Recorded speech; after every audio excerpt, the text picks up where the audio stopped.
ចាសួស្តីបងប្អូនទាំងអស់គ្នាជាពិសេសបងប្អូនដែលគាត់មាន localized book ហើយគាត់ត្រូវ sin data ទៅ simplify ដើម្បីធ្វើការប្រកាសពន្ធប្រចាំខែណាអញ្ចឹងក្នុងនេះ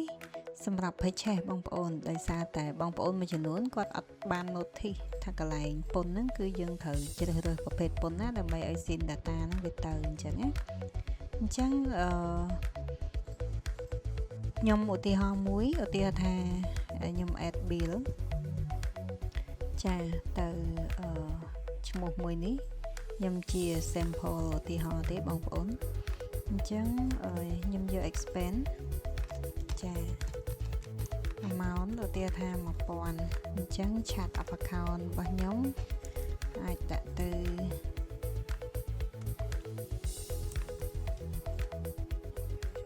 ចាអញ្ចឹងនេះបងប្អូនទាំងអស់គ្នាកន្លែងដែលខ្ញុំចង់ឲ្យបងប្អូន notice គឺកន្លែង tag នេះបើបងប្អូនយក NA បានន័យថាវា not applicable ឬមួយក៏ nil ឬក៏ null អីអញ្ចឹងទៅអញ្ចឹងនៅពេលដែលបងប្អូន sin ទៅ simplify គឺអត់ស្គាល់ទេដោយសារអីយើងអត់មានប្រភេទពន្ធ NA ទេយើងមានតែ VAT VAT 0 non VAT ឬមួយក៏ non creditable ឬមួយក៏ state charge អីអញ្ចឹងទៅអញ្ចឹងក្នុងករណីនេះបើសិនជា invoice របស់បងប្អូនជាប្រភេទ VAT of course បងប្អូននឹង select VAT ប៉ុន្តែ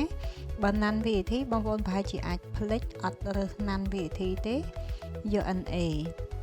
អញ្ចឹងកន្លែងនេះខ្ញុំគ្រាន់តែចង់បញ្ជាក់ជាមួយបងប្អូនថាបើសិនជាយក NA sin data ហ្នឹងអត់ទៅទេប៉ុន្តែបើសិនជា invoice ហ្នឹងវាមិនមែនជា invoice VAT ទេជា invoice ផ្សារឬមួយក៏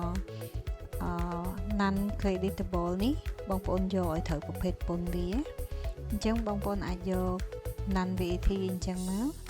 ហើយបើត្រឹមត្រូវហើយបងប្អូនអាច save